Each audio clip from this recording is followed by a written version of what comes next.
18 ಆದರ್ಶ ಸೂತ್ರಗಳನ್ನ ತ್ರೇಜಿಯವರ ಆದರ್ಶ ಸೂತ್ರಗಳನ್ನ ತಿಳಿತಾ ಬರ್ತಿದೀವಿ. ಅದರಲ್ಲಿ 5ನೇದು ಪ್ರತಿ ಹುಣ್ಣಿಮೆಗಳನ್ನು ನಾವು ಧ್ಯಾನ ಸಾಧನೆಗಾಗಿ ಹೆಚ್ಚು ಬಳಸ್ಕೋಬೇಕು ಅನ್ನೋದು ಇಲ್ಲಿದೆ.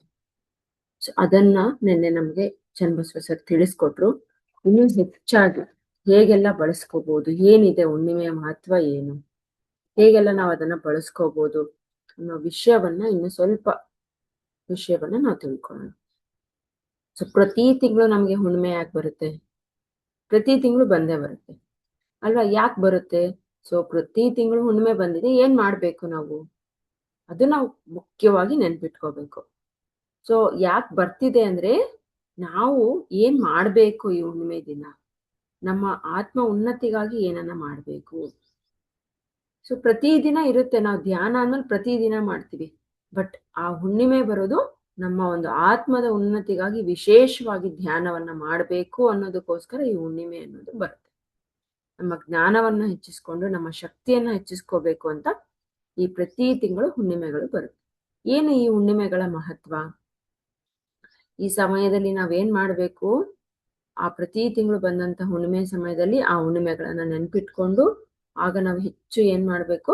ಧ್ಯಾನದಲ್ಲಿ ಕುಳಿತುಕೊಳ್ಬೇಕು. ಧ್ಯಾನದಲ್ಲಿ ಕುಳಿತುಕೊಳ್ಳೋದ್ರಿಂದ ಈ ಕಾಸ್ಮೋಸ್ ಅಂದ್ರೆ ಬ್ರಹ್ಮಾಂಡದಿಂದ ನಾವೇನ್ ಮಾಡ್ತೀವಿ? ಅಪಾರವಾದಂತಹ ಶಕ್ತಿಯನ್ನ ಪಡೆದುಕೊಳ್ತೀವಿ. ಸೊ ಪಡೆದುಕೊಂತೀವಿ, ಏನ್ ಮಾಡ್ತೀವಿ? ಈ ಶಕ್ತಿಯನ್ನ ಪ್ರತಿದಿನ ಪಡ್ಕೋತೀವಿ. ಬಟ್ ಆ ಹುಣ್ಣಿಮೆ ದಿನಗಳಲ್ಲಿ ಒಂದೊಂದು ದಿನ ಒಂದೊಂದು ವಿಶೇಷವಾದಂತ ಒಂದೊಂದು ತಿಂಗಳು ಒಂದೊಂದು ವಿಶೇಷವಾದ ಹುಣ್ಣಿಮೆಗಳಿದೆ. ನಮಗೆ 12 ಹುಣ್ಣಿಮೆಗಳಿದೆ ಈ ಒಂದು ವರ್ಷದಲ್ಲಿ. ಏನು ಆ 12 ಹುಣ್ಣಿಮೆಗಳ ವಿಶೇಷ? ನಾನು ಹೇಳ್ದಂಗೆ ಪ್ರತಿ ತಿಂಗಳು ಬರುತ್ತೆ. ಯಾಕೆ ಬರುತ್ತೆ ಅಂದ್ರೆ ನಮ್ಮಲ್ಲಿ ನಾವು ಉನ್ನತ ಸ್ಥಾನಕ್ಕೆ ಹೋಗ್ಬೇಕು. ಒಬ್ಬೊಬ್ರು ಒಂದೊಂದು ಹುಣ್ಣಿಮೆ ಒಂದೊಂದು ಸಂಕೇತ. ಅದನ್ನ ನಮ್ಮ ಜೀವನದಲ್ಲಿ ನಾವು ಅಳವಡಿಸ್ಕೋಬೇಕು, ಎಚ್ಚರವಾಗಿರ್ಬೇಕು, ಜಾಗೃತರಾಗಿರ್ಬೇಕು ಅಂತ ಈ ಹುಣ್ಣಿಮೆಗಳು ಬರುತ್ತೆ. ನಾವು ಬರೀ ನಾವು ಹುಣ್ಣಿಮೆ ಬಂದಿದೆ ಅಂತ ತಿಳ್ಕೊಂತೀವಿ. ಬಟ್ ಆ ಒಂದೊಂದು ಹುಣ್ಣಿಮೆಯ ಮಹತ್ವವೇನು, ಏತಕ್ಕಾಗಿ ಅದರ ಸಂಕೇತ ಅನ್ನೋದನ್ನ ತಿಳ್ಕೋಬೇಕು. ಇಲ್ಲಿ ನೋಡಿ ಎಷ್ಟು ಹುಣ್ಣಿಮೆಗಳಿದೆ. ಆಲ್ಮೋಸ್ಟ್ ಈ ಹುಣ್ಣಿಮೆಗಳಲ್ಲಿ ಮಹಾನ್ ಪುರುಷರಾಗಿರ್ಬೋದು, ಆಧ್ಯಾತ್ಮಿಕ ಚಿಂತಕರು, ಮಹಾನ್ ವ್ಯಕ್ತಿಗಳು, ಮಹಾನ್ ಪುರುಷರು ಅಂತ ಹೇಳ್ಬೇಕು, ಮಹಾನ್ ಗುರುಗಳು, ಅವರ ಜನನ, ಅವರ ಜ್ಞಾನೋದಯ ದಿನಗಳೇ ಹುಣ್ಣಿಮೆಯ ಸಂಕೇತ. ಆ ಹುಣ್ಣಿಮೆ ದಿನಗಳಲ್ಲೇ ಅವರ ಜನನ ಆಗಿದೆ. ಅದೇ ಈ ಹುಣ್ಣಿಮೆಗಳ ಸಂಕೇತ ಆಗಿದೆ.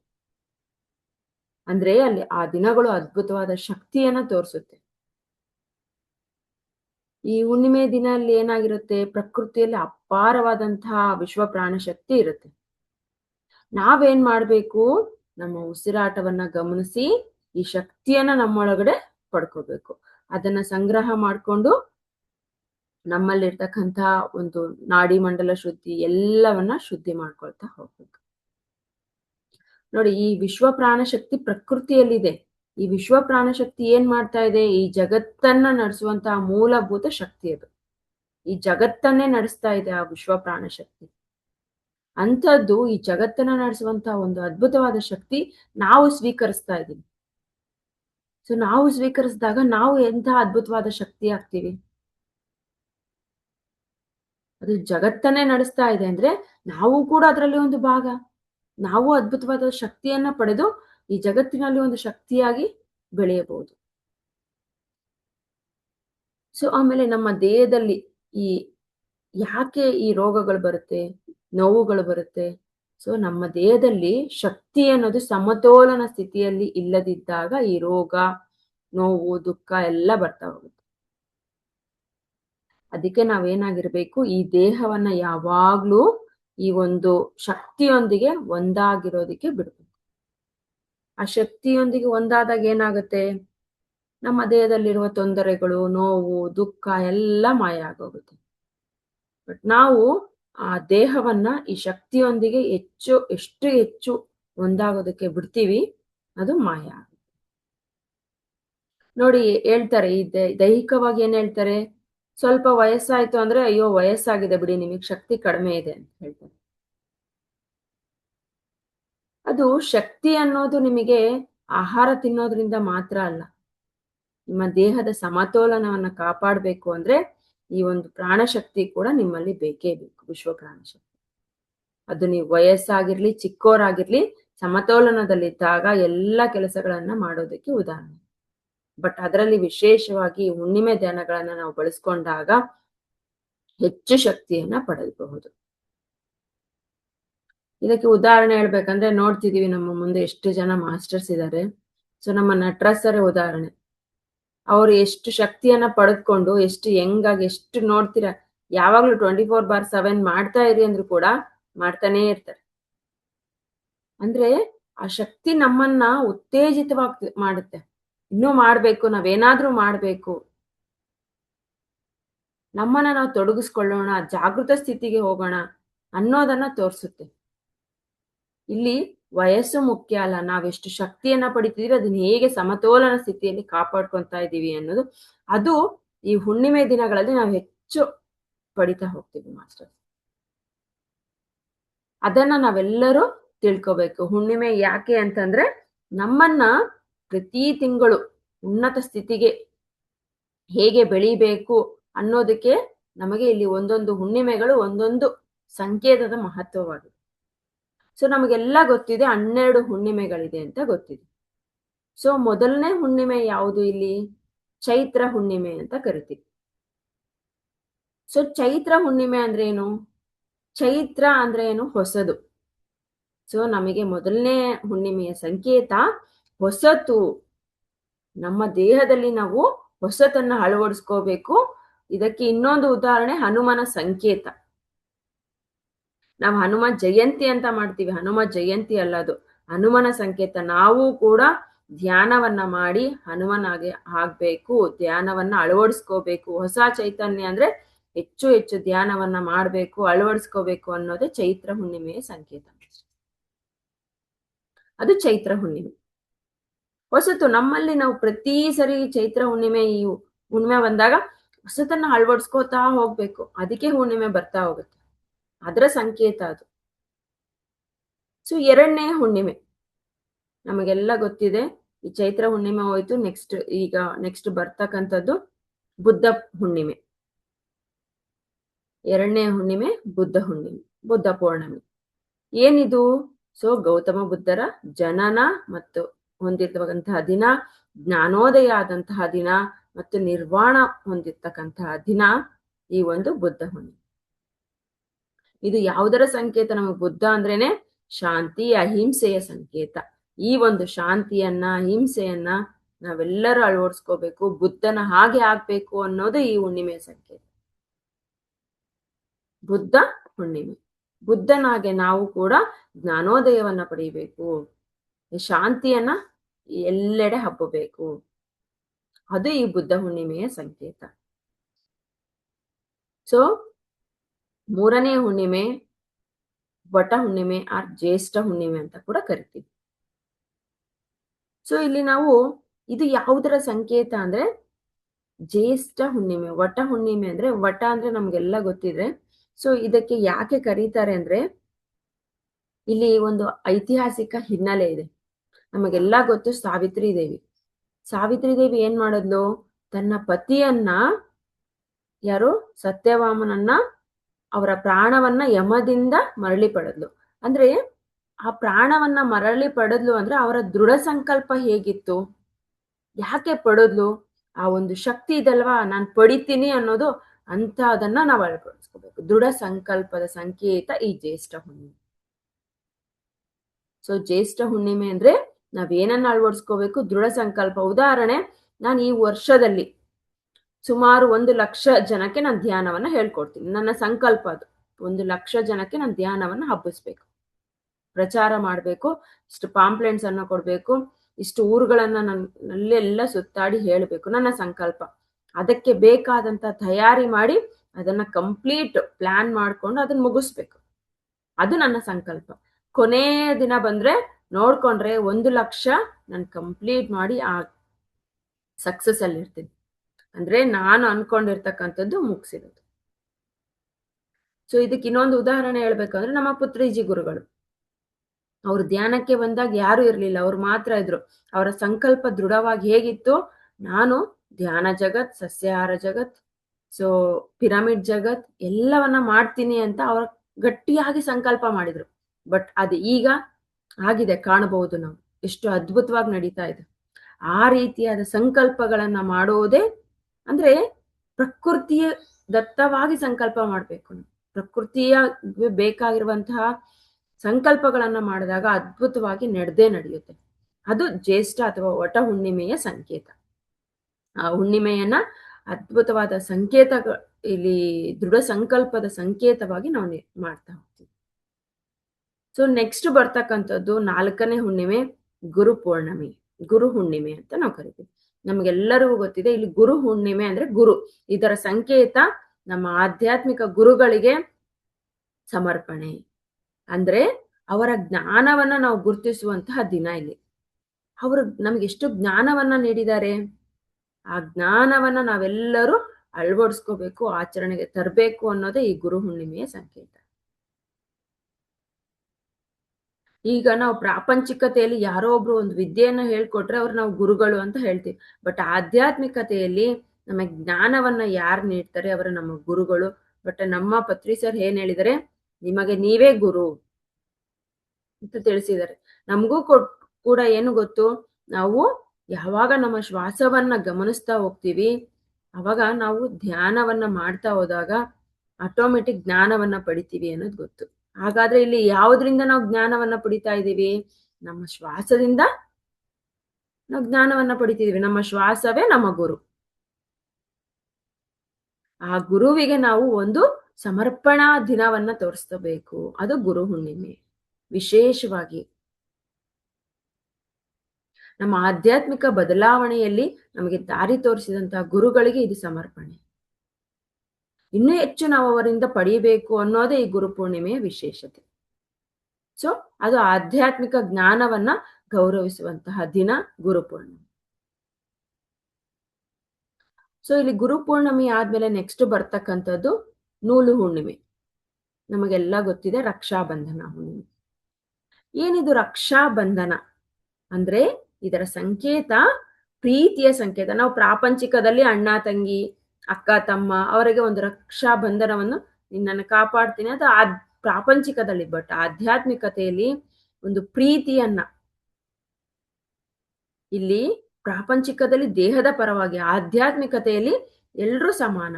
ನಾವು ಉದಾಹರಣೆಗೆ ಒಂದು ಯಾವ್ದೊಂದು ಪ್ರಾಣಿ ಇದೆ, ಅದು ಕೂಡ ನನ್ನ ಹಾಗೆ, ಅದು ನಾನು ಒಂದೇ, ಅದರಲ್ಲೂ ಆತ್ಮ ಇದೆ, ನನ್ನಲ್ಲೂ ಆತ್ಮ ಇದೆ.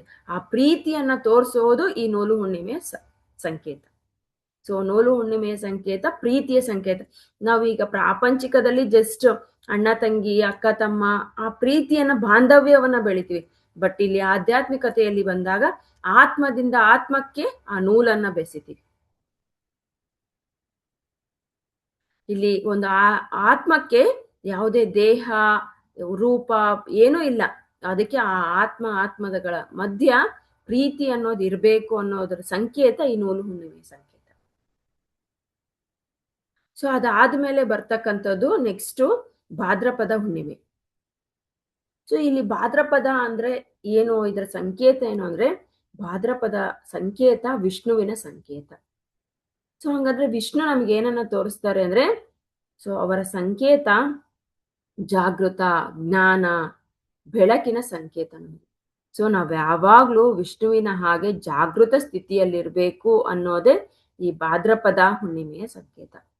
ನಮ್ಮಲ್ಲಿರ್ತಕ್ಕಂತಹ ಒಂದು ಜ್ಞಾನವನ್ನ ಎಲ್ರಿಗೂ ಬೆಳಕಿನ ಹೇಗೆ ಹಬ್ಬುತ್ತೋ ಹಾಗೆ ಜ್ಞಾನವನ್ನ ಹಂಚಬೇಕು, ನಾವು ಕೂಡ ಯಾವಾಗ್ಲೂ ಜಾಗೃತರಾಗಿರ್ಬೇಕು ಅನ್ನೋ ಒಂದು ಸಂಕೇತವನ್ನ ಇಲ್ಲಿ ತೋರಿಸೋದು. ಅದಾದ್ಮೇಲೆ ಬರ್ತಕ್ಕಂಥದ್ದು ಶರದ್ ಹುಣ್ಣಿಮೆ. ಸೊ ಏನಿದು ಶರದ್ ಹುಣ್ಣಿಮೆ ಅಂದ್ರೆ, ಈ ಶರದ್ ಹುಣ್ಣಿಮೆ ಸಮಯದಲ್ಲಿ ಏನಾಗಿರುತ್ತೆ ಅಂದ್ರೆ, ಚಂದ್ರನು ಭೂಮಿಗೆ ಬಹಳ ಹತ್ರದಲ್ಲಿರ್ತಾನೆ. ಓಕೆ, ಅದು ಏನು ಅಂತಂತಂದ್ರೆ ಆ ಸಮಯದಲ್ಲಿ ನಮಗೆ ಈ ಒಂದು ಶರದ್ ಹುಣ್ಣಿಮೆ ಹತ್ತಿರ ಆಗಿರೋದ್ರಿಂದ ಆ ಕಿರಣಗಳನ್ನೋದು ಭೂಮಿಗೆ ಅತಿ ಹೆಚ್ಚಾಗಿ ಬೀಳೋದ್ರಿಂದ ಹೆಚ್ಚಾದ ಸಮಯ ನಾವೇನಿರ್ತೀವಿ, ಎಚ್ಚರ ಸಮಯದಲ್ಲಿ ಇರ್ತೀವಿ. ಆ ಶಕ್ತಿ ಅನ್ನೋದು ಅಪಾರವಾಗಿರುತ್ತೆ. ಸೊ ನಾವು ಜಾಗೃತವಾಗಿ ಎಚ್ಚರ ಸ್ಥಿತಿಯಲ್ಲಿ ಇರ್ತೀವಿ. ಈ ಶರತ್ ಹುಣ್ಣಿಮೆಯನ್ನ ಇನ್ನೊಂದು ಕರೀತಾರೆ ಕೋಜಾಗರಿ ಹುಣ್ಣಿಮೆ ಅಂತ ಕರೀತಾರೆ. ಏನಿದು ಕೋಜಾಗರಿ ಹುಣ್ಣಿಮೆ ಅಂದ್ರೆ, ಕೋಜಾಗರಿ ಅಂದ್ರೆ ಎಚ್ಚರವಾಗಿದ್ದಾರೆ ಅಂತ ಅರ್ಥ. ನೋಡಿ ಎಷ್ಟು ಅದ್ಭುತವಾಗಿ ನಮ್ಗೆ ಹೇಳಿದ್ದಾರೆ. ಕೋಜಾಗರಿ ಅಂದ್ರೆ ಎಚ್ಚರವಾಗಿದ್ದಾರೆ. ಅಂದ್ರೆ ಈ ಹುಣ್ಣಿಮೆಯ ದಿನ ರಾತ್ರಿ ಎಲ್ಲ ಎಚ್ಚರವಾಗಿರ್ತಾರೆ. ಯಾಕಂದ್ರೆ ಭೂಮಿಗೆ ಹತ್ತಿರವಾಗಿರ್ತಾರೆ. ಆಗ ಅಪಾರವಾದ ಶಕ್ತಿಯು ನಮ್ಮಲ್ಲಿ ಬರ್ತಾ ಇರುತ್ತೆ. ನಾವು ಎಚ್ಚರ ಸ್ಥಿತಿಯಲ್ಲಿ ಇರ್ತೀವಿ. ಅದು ಶರತ್ ಹುಣ್ಣಿಮೆಯ ಸಂಖ್ಯೆ. ಸೊ ಶರದ್ ಹುಣ್ಣಿಮೆಯ ನಂತರ ಬರ್ತಕ್ಕಂಥದ್ದು ಕಾರ್ತಿಕ ಹುಣ್ಣಿಮೆ. 8ನೇ ಹುಣ್ಣಿಮೆ ಕಾರ್ತಿಕ ಹುಣ್ಣಿಮೆ. ಏನಿದು ಕಾರ್ತಿಕ ಹುಣ್ಣಿಮೆ? ಈ ಕಾರ್ತಿಕ ಹುಣ್ಣಿಮೆ ಹಿನ್ನೆಲೆ ಏನು ಅಂದ್ರೆ, ಶಿವನು ಏನ್ ಮಾಡ್ತಾನೆ ಅಂದ್ರೆ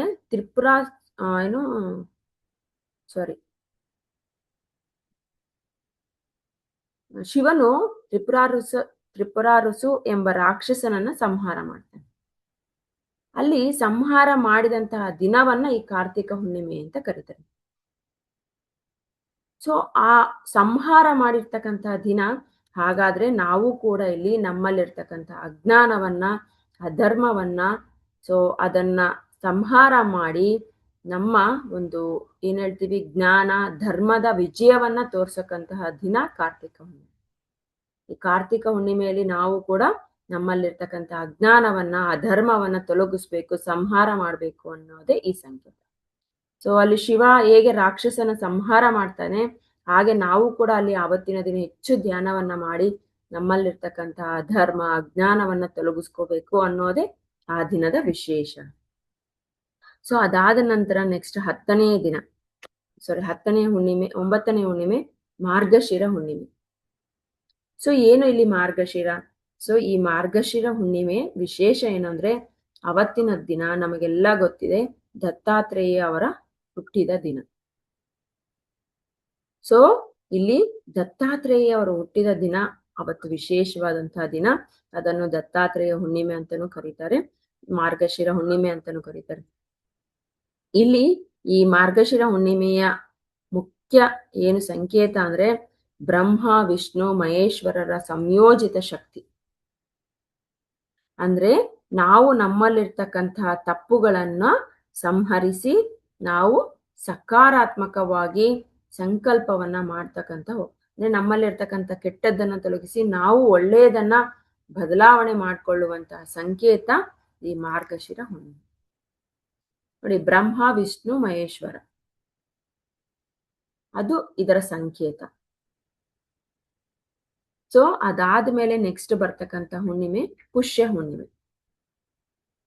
ಏನಿದು ಪುಷ್ಯ ಹುಣ್ಣಿಮೆ ಅಂದ್ರೆ, ಇಲ್ಲಿ ಈ ಪುಷ್ಯ ಹುಣ್ಣಿಮೆಯ ಒಂದು ಏನು ಸಂಕೇತ ಅಂದ್ರೆ, ನಮ್ಮ ಆಧ್ಯಾತ್ಮಿಕ ಪರಿಶುದ್ಧತೆ. ನಾವು ಆಧ್ಯಾತ್ಮಿಕದಲ್ಲಿ ಇರ್ತೀವಿ, ಆದ್ರೆ ನಮ್ಮಲ್ಲಿ ಶುದ್ಧತೆ ಇರಲ್ಲ. ಉದಾಹರಣೆ, ನಮ್ಮ 18 ಸೂತ್ರಗಳು ಇದೆ. 18 ಸೂತ್ರಗಳು ಪಾಲನೆ ಮಾಡ್ತಾ ಇದೀವಾ ಇಲ್ವಾ? ಈಗ ಹೇಳ್ತೀವಿ, ಉದಾಹರಣೆ, ಅದರಲ್ಲಿ ಒಂದು ವಿಗ್ರಹ ಆರಾಧನೆ ಇದೆ. ವಿಗ್ರಹ ಆರಾಧನೆ ನಾವು ಏನ್ ಮಾಡ್ತೀವಿ? ಮನೆಯವರ ಭಯಕ್ಕೆ ಸುಮ್ಮನೆ ಮಾಡ್ತೀವಿ. ಹೊರಗಡೆ ಸ್ಪಿರಿಚುವಾಲಿಟಿಗೆ ಬಂದಾಗ ಮಾಡಲ್ಲ ಅಂತೀವಿ. ಬಟ್ ಅವರ ಭಯಕ್ಕೆ ಮಾಡ್ತಾ ಇರ್ತೀವಿ, ಇಲ್ಲಿ ಮಾಡಲ್ಲ ಅಂತ ಹೇಳ್ತಿರ್ತೀವಿ. ಇಲ್ಲಿ 18 ಸೂತ್ರಗಳನ್ನ ಫಾಲೋ ಮಾಡ್ತಿದೀನಿ ಅಂತ ಹೇಳ್ತೀವಿ, ಬಟ್ ಅದ್ ಆಚರಣೆಗೆ ಬಂದಾಗ ಇನ್ನೂ ಆಗ್ತಾ ಇರಲ್ಲ.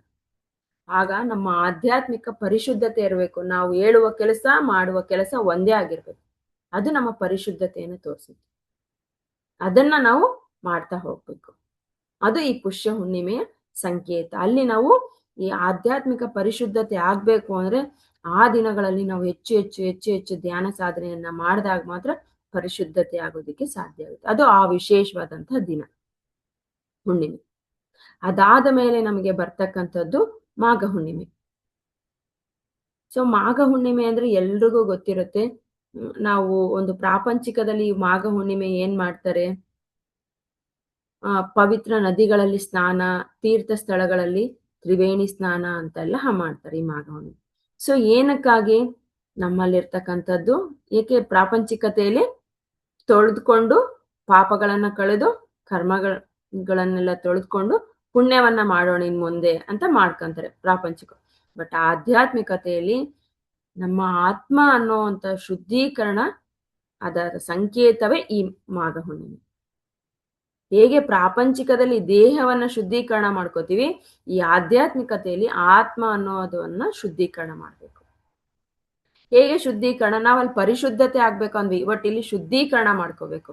ಅಂದ್ರೆ ನಾವು ಮಾಡ್ತಕ್ಕಂಥ ಸರಿ ತಪ್ಪುಗಳನ್ನ ನಾವೇ ಅವಗಾಹನೆ ಮಾಡ್ಕೊಂಡು, ಅದನ್ನ ತಪ್ಪು ನಾನ್ ಮಾಡ್ತಕ್ಕಂಥದ್ದು ನಮಗೆ ನಾವೇ ಅವಗಾಹನೆ ಮಾಡ್ಕೊಂಡು ಸರಿ ಮಾಡ್ತಾ ಹೋಗ್ಬೇಕು. ಅದು ಆತ್ಮ ಶುದ್ಧೀಕರಣ. ಪರಿಶುದ್ಧತೆ ಬೇರೆ, ಶುದ್ಧೀಕರಣ ಬೇರೆ. ನಮ್ಮ ಆತ್ಮ ಒಪ್ಪೋದಿಲ್ಲ ನಾವು ಮಾಡುವ ಕೆಲಸಗಳಿಗೆ, ಆಗ ನಾವು ಶುದ್ಧೀಕರಣ ಆಗ್ತಾ ಇರ್ಬೇಕು. ಆಗಾಗ ಹೆಚ್ಚು ಸಾಧನೆ ಮಾಡಿದಾಗ ಮಾತ್ರ ಅದು ಸಾಧ್ಯ ಆಗುತ್ತೆ. ಸೊ ಇದು ಮಾಘ ಹುಣ್ಣಿಮೆ. ಕೊನೆಯ ಹುಣ್ಣಿಮೆ ಹೋಳಿ ಹುಣ್ಣಿಮೆ. ನಮಗೆಲ್ಲ ಗೊತ್ತಿದೆ, ಇಲ್ಲಿ ಹೋಳಿ ಹುಣ್ಣಿಮೆ ಸಂಕೇತ ಬಣ್ಣಗಳ ಹಬ್ಬ. ಸೊ ಬಣ್ಣಗಳ ಹೇಗಿದೆ ಹಾಗೆ ನಮ್ಮ ಜೀವನದಲ್ಲಿ ಕೂಡ ಆ ಬಣ್ಣಗಳ ತರ ಸಂಭ್ರಮ ಅನ್ನೋದು ತುಂಬಿರ್ಬೇಕು. ಹೇಗೆ ವಿಧ ವಿಧ ಬಣ್ಣಗಳಿವೆ ಹಾಗೆ ಎಲ್ಲವೂ ಸಂಭ್ರಮದಿಂದ ಇರಬೇಕು. ಸೊ ಕೆಟ್ಟದರ ಮೇಲೆ ವಿಜಯವನ್ನ, ನಾವು ಒಳ್ಳೆಯದರ ವಿಜಯವನ್ನ ಪಡಿಬೇಕು. ಇದರ ಏನು ಸಂಕೇತ ಅಂದ್ರೆ ಆಂತರಿಕ ಪರಿವರ್ತನೆ. ಇಲ್ಲಿ ಏನು ಆಂತರಿಕ ಪರಿವರ್ತನೆ? ನಮ್ಮಲ್ಲಿರ್ತಕ್ಕಂಥ ಅಹಂಕಾರ, ದುಷ್ಟ ಆಲೋಚನೆಗಳಾಗಿರ್ಬೋದು, ಕಾಮ, ಕ್ರೋಧ, ಮತ್ಸ್ಯ, ನಕಾರಾತ್ಮಕ ಅಂದ್ರೆ ನೆಗೆಟಿವ್ ಥಿಂಕಿಂಗು ಎಲ್ಲವನ್ನ ನಾವು ಸುಟ್ಟು ಹಾಕ್ಬೇಕು. ಹೇಗೆ ಕಾಮನ ದಹನ ಮಾಡ್ತಾರೆ ಹಾಗೆ ನಮ್ಮಲ್ಲಿರ್ತಕ್ಕಂಥ ಇವೆಲ್ಲವನ್ನ ಸುಟ್ಟಾಕಿ ನಾವೇನ್ ಮಾಡ್ಬೇಕು? ಜ್ಞಾನ ಅನ್ನುವಂತ ಬೆಳಕನ್ನ ಬೆಳಗಿಸ್ಬೇಕು ಅನ್ನೋದೇ ಈ ಹೋಳಿ ಹುಣ್ಣಿಮೆ ಸಂಕೇತ. ಜ್ಞಾನ ಅನ್ನೋದನ್ನ ಬೆಳೆಸಿ ಹೇಗೆ ಬಣ್ಣಗಳನ್ನ ಹಾಡ್ತೀವೋ ಹಾಗೆ ಆ ರೀತಿಯಲ್ಲಿ ನಮ್ಮ ಜೀವನವನ್ನ, ಒಂದೊಂದು ಬಣ್ಣಗಳು ಹೇಗಿದ್ದಾವೆ ಅದು ಸಂಭ್ರಮವನ್ನ ನೀಡುತ್ತೆ. ನಮ್ಮ ಜೀವನವನ್ನು ಕೂಡ ಸಂಭ್ರಮಗಳಿಂದ ಕೂಡಿರ್ಬೇಕು ಅನ್ನೋದೇ ಹೋಳಿ ಹುಣ್ಣಿಮೆ ವಿಶೇಷ. ಸೊ ಹೀಗೆ ಒಂದೊಂದು ಹುಣ್ಣಿಮೆಗಳು ಕೂಡ ಒಂದೊಂದರ ಸಂಕೇತ. ಸೊ ಇಲ್ಲಿ ಪ್ರತಿ ಹುಣ್ಣಿಮೆ ನಾನು ಹೇಳ್ದಂಗೆ ಬರೋದು ನಮ್ಮ ಒಂದು ಆಧ್ಯಾತ್ಮಿಕ ಉನ್ನತಿಗಾಗಿ ಬರ್ತಾ ಇರುತ್ತೆ. ನಾವು ಅದನ್ನ ಅಳವಡಿಸ್ಕೋಬೇಕು. ಹೆಚ್ಚು ಹೆಚ್ಚು ಧ್ಯಾನ ಸಾಧನೆಗಾಗಿ ಹುಣ್ಣಿಮೆಗಳಿರೋದು. ಆ ದಿನಗಳಲ್ಲಿ ಎಷ್ಟು ಸಾಧ್ಯನೋ ಅಷ್ಟು ಮೌನ, ಉಪವಾಸ. ಸೊ ನಾನು ಇದನ್ನ ಒಂದು ಎಷ್ಟೋ ಆಧ್ಯಾತ್ಮಿಕತೆಯಲ್ಲಿ ಅಲ್ದೇನೆ ಇದರ ಒಂದು ಹಿನ್ನೆಲೆಗಳನ್ನು ನೋಡಿದಾಗ ಈ ಪ್ರತಿ ಹುಣ್ಣಿಮೆಗಳು ಇರ್ತಕ್ಕಂಥದ್ದು ಬರೀ ಉಪವಾಸ ವ್ರತಗಳಿಗೆ ಈ ಒಂದು ವಿಶೇಷವಾದ ಇದೆ. ಅಂದ್ರೆ ಆಗಿನ ಕಾಲದಿಂದಲೂ ಹುಣ್ಣಿಮೆ ಅಂದ್ರೇನೆ ಉಪವಾಸ. ಅಂದ್ರೆ ಒಬ್ಬೊಬ್ಬ ಇಲ್ಲಿ ಏನ್ ಗುರು ಇದ್ದಾರೆ, ವಿಷ್ಣು ಆಗಿರ್ಬೋದು, ಶಿವ, ಅವರಿಗೆ ಸಮರ್ಪಣೆ ಇದೆ ಒಂದೊಂದು ಹುಣ್ಣಿಮೆಗಳು. ಅಂದ್ರೆ ಅವರ ರೀತಿಯಲ್ಲಿ ನಾವು ಆಗ್ಬೇಕು ಮತ್ತು ಅವತ್ತಿನ ದಿನಗಳನ್ನ ನಾವು ಉಪವಾಸಗಳಿಂದ ಕೂಡಿಟ್ಟು ಹೆಚ್ಚು ಜ್ಞಾನವನ್ನ ಪಡಿಬೇಕು ಅನ್ನೋದು ಸಂಕೇತನೇ ಇದೆ ನಮಗೆ. ಅದನ್ನ ನಾವು ಈಗ ಅಳವಡಿಸ್ಕೊಳ್ತಾ ಹೋಗ್ಬೇಕು. ಅದೇ ಈ ಹುಣ್ಣಿಮೆಗಳ ವಿಶೇಷ masters. So thank you very much. So ಇದೆಲ್ಲ ಈ ಒಂದು ಹುಣ್ಣಿಮೆಯ ಮಹತ್ವ ನಿಮ್ಗೆಲ್ಲ ತಿಳ್ಕೊಂಡಿದ್ದೀರಾ ಅಂತ ನನಗೆ ತಿಳಿದಂತ ಜ್ಞಾನವನ್ನ ನಿಮ್ಗೆಲ್ಲ ತಿಳಿಸಿದೀನಿ. So thank you very much masters.